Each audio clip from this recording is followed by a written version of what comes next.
Welcome to public TV news. ఈరోజు మధ్యాహ్నం credible information ఇక్కడ తొర్రూరు అవుట్స్కట్స్లో ఒక వెహికల్ పట్టుకోవడం జరిగింది.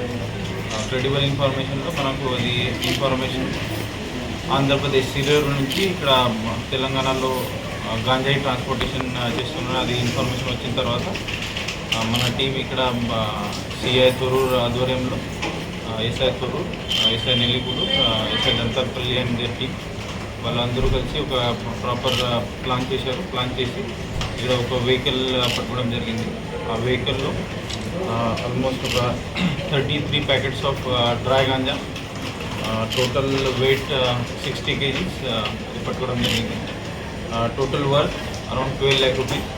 ఈ గాంజా ప్యాకెట్స్తో పాటు ఒక vehicle, Bolero vehicle, bearing number AP39G31761 and 4 mobiles కూడా సీజ్ చేయడం జరిగింది.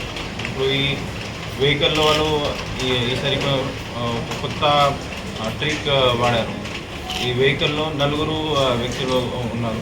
దాంట్లో ఒకటి A1 ప్రహ్లాద్ సీసా, A2 అప్పన్న బైరాగి, A3 బసంతి పంగి, A4 సీతామా సీసా. సో 4 ఒక నార్మల్ ప్యాసింజర్ లాగా వెహికల్లో కూర్చొని సిల్లేరు నుంచి తెలంగాణలో వచ్చారు. ఎందుకంటే ఇట్లాంటి నార్మల్ ప్యాసింజర్ ఒక ఫ్యామిలీ లాగా వస్తే పోలీస్ వాళ్ళకి అట్లా డౌట్ రాదు. సో అట్లా వాళ్ళు ప్లాన్ చేశారు. బట్ మనకు క్రెడిబుల్ ఇన్ఫర్మేషన్ వచ్చింది కాబట్టి వాళ్ళకి పట్టుకోవడం జరిగింది. పట్టుకోవడం జరిగిన తర్వాత వాళ్ళు డీటెయిల్ ఇంకా మనం ఇంట్రోగేషన్ చేసి అది అసలు ఎక్కడి నుంచి వచ్చింది, సిల్లేరులో ఎవరు సప్లై చేశారు, తర్వాత ఎక్కడ పోతుంది, అది మెయిన్ రిసీవర్ ఎవరు. సో ఇది ఎంటైర్ సప్లై చైన్ అంటే రైట్ ఫ్రమ్ అది ఒరిజిన్ సోర్స్ నుంచి డెస్టినేషన్ వరకు అది ఎంటైర్ సప్లై చైన్ మనం ఈ డీటెయిల్ ఇన్వెస్టిగేషన్లో ఎస్టాబ్లిష్ చేద్దాం. ఇప్పుడు ఈ చాలా మంచి పని చేశారు.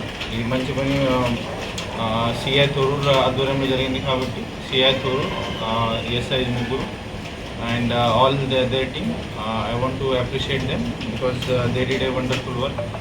మీ అందరికీ ఐడియా ఉంది, ఇప్పుడు రాష్ట్ర ప్రభుత్వం నుంచి కూడా ఈ తెలంగాణ డ్రగ్ ఫ్రీ చేయాలి, అది ఒక టార్గెట్ తెలంగాణ పోలీస్కి ఇచ్చారు. దాని భాగంగా ఇప్పుడు మహబూబాబాద్ జిల్లా police plus especially Thorrur circle officers అందరూ కష్టపడి ఇది రిజల్ట్ చూపించారు. So as SP I want to congratulate all of them. ఇది కాకుండా ఇప్పుడు మీ అందరికీ ఐడియా ఉంది, మనం డిస్ట్రిక్ట్ మహబూబాబాద్ జిల్లా వ్యాప్తంగా మనం ఈ కుటుంబ రహిత చేయడానికి మనం కష్టపడుతున్నాం. అక్రాస్ జిల్లా వ్యాప్తంగా వారంలో మినిమం ఒక్కసారి 2 మనం ఈ దాడి చేసి ఇప్పుడు ఎవరెవరు ఇట్లాంటి నల్ల బెల్లం సప్లై చేస్తున్నారు వాళ్ళ మీద కూడా మనం కఠిన చర్యలు తీసుకుంటున్నాం. ప్లస్ బైండ్ ఓవర్ కూడా చేస్తున్నాం.